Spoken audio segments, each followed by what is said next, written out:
But I want you to listen to a clip from the film Casino, directed by Martin Scorsese, starring Pesci, De Niro, Sharon Stone. She won an Oscar. James Woods, Don Rickles. There's a load of people in it.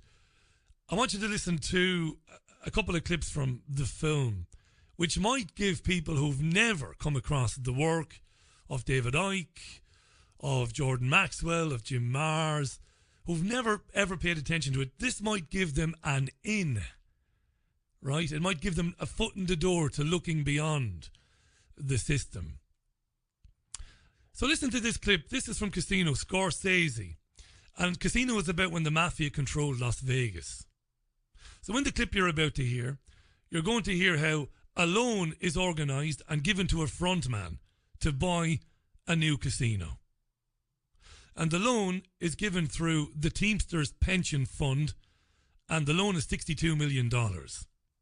Okay, so a frontman is getting some money to buy or build a casino called the Tangiers, and he's getting it from the Teamsters Pension Fund. So the man getting the loan is owned by, basically in the film, he's owned by the godfathers of the mafia. Okay? So watching it again recently, I was struck by what an amazing and very simple metaphor casino is for the global power structure. Have a listen to a couple of clips here. It might make sense, it might not. You might think I'm talking through my backside. Listen carefully. I know it's a little early for Las Vegas, but I do want to welcome the ladies and gentlemen of the gaming industry. As far as the world was concerned, Andy Stone, the head of the Teamsters Pension Fund, was a legitimate guy. It's a very auspicious occasion. A powerful man. Philip, if you would rise. He even played golf with the president. On behalf of the Teamsters Pension Fund, my pleasure to present you. But Andy also took orders. And when he was told to give a pension fund loan to Philip Green, was $62,700,000 for the new Tangiers. He did what he was told. Now here was the perfect front man. I mean, what the fuck else could he be? He didn't know too much. He didn't want to know too much, especially that the bosses made the Teamsters lend him the money. He wanted to believe the Teamsters gave him all that fucking money because he was smart. I say that knowing full well just how much competition we have in this great city. And where they got Green from? Who the fuck knows?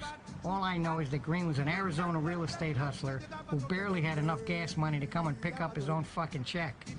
And of course it was the boss's man, Andy Stone, who gave all the orders. Not the chairman of the fucking board, Philip Green. I understand. You hear Philip Green? I understand.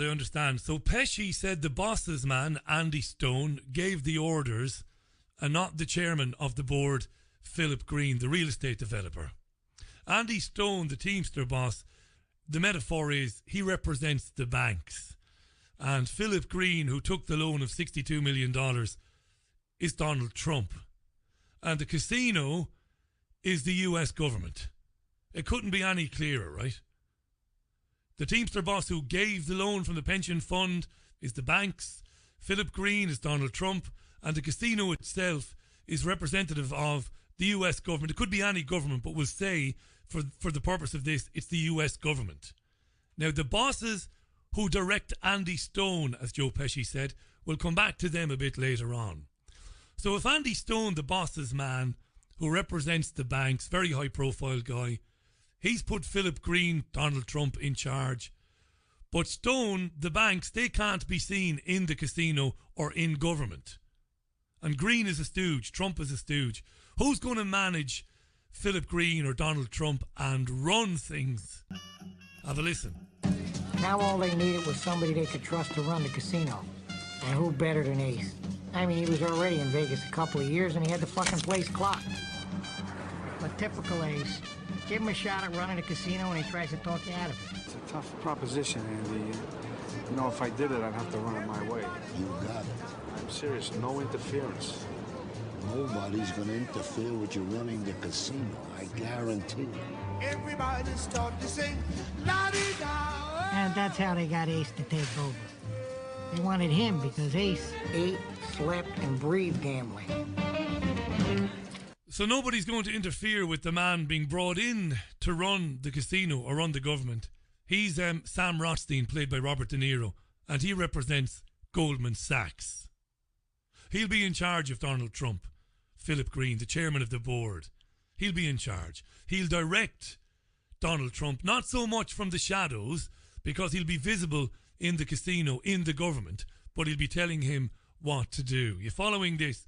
So you have the banks represented by Andy Stone, gave Philip Green, who's Donald Trump, millions of dollars to acquire and run the casino, which is the government. Trump is useless. He's a stooge. We know this, right? The man in charge of the day-to-day business is the new character, Sam Rothstein, played by De Niro, who is Goldman Sachs. Why plant Goldman Sachs in there? Because they have criminality, corruption, money laundering and stealing down colder than anybody. And we'll tell you who they're stealing for in a minute. Let's hear more about Sam Rothstein, Robert De Niro, or Goldman Sachs. He made his first bet when he was 15 years old, and he always made money. But he didn't bet like you or me. You know, having some fun with it, shit like that. What the hell did you learn how to do? He bet like a fucking brain surgeon. Place the checks properly. That's the way you do it. Yes. He had to know everything, this guy. He'd find out the kind of inside stuff nobody else knew, and that's what he'd put his money on. He'd be working on this shit day and night. There was nothing about a game he was going to bet that he didn't know. Let's get down at 6. Get me down at 6. Season after season, the prick was the only guaranteed winner I ever knew. But he was so serious about it all that I don't think he ever enjoyed himself. But that's just the way he was. But back then, the bosses didn't give a fuck about whether he enjoyed himself or not. To them, he was a cash register. All they had to do was ring the bell and take the money. Just ring the bell. So he has the insider information that nobody else has, and he never loses. That's why he's there, to steal and skim and make sure that those really in charge, who we'll come to in a minute, get the lion's share of the wealth. To the public, it all looks like it's on the up and up. It's all brilliant. But in truth, their lives are going down the toilet. Their money is decreasing and deteriorating all the time. The bosses only had to ring the bell and he'd come up with the goods. He never loses. That's Goldman Sachs, right? And Philip Green, or Donald Trump, hasn't a clue. Ego, remember at the start he said he wanted to believe the Teamsters gave him all that money because he was smart, the real estate developer. Well, they didn't. They gave him all that money because he's easily manipulated, because he craves the job, he craves the fame and the fortune. Couldn't care less about anything else. As long as I'm on telly and I'm the president, I couldn't care less. So Ace Rothstein, played by Robert De Niro, or Goldman Sachs, goes to deliver the goods to his boss and Andy Stone's boss. Andy Stone is the Teamster representing the banks. They go to deliver all the money and all the land and all the power they've stolen from people. And the real boss, the man at the top of the pyramid, has the question for De Niro and Goldman Sachs and the banks in general, Andy Stone. Ace, what are we going on for next week? Well, it's a little too early. I say Thursday would be good. I'll know by then. Is that all right? Okay. You come by the house? I'll come by then. 7 o'clock. 7 o'clock. Good job, man. Keep it up. Okay, Ace. Hey, Nick. Here I come. I'll be right out. I'll jump on the left. Nicky, see that guy? He's a good eye on him. He's making a lot of money for us.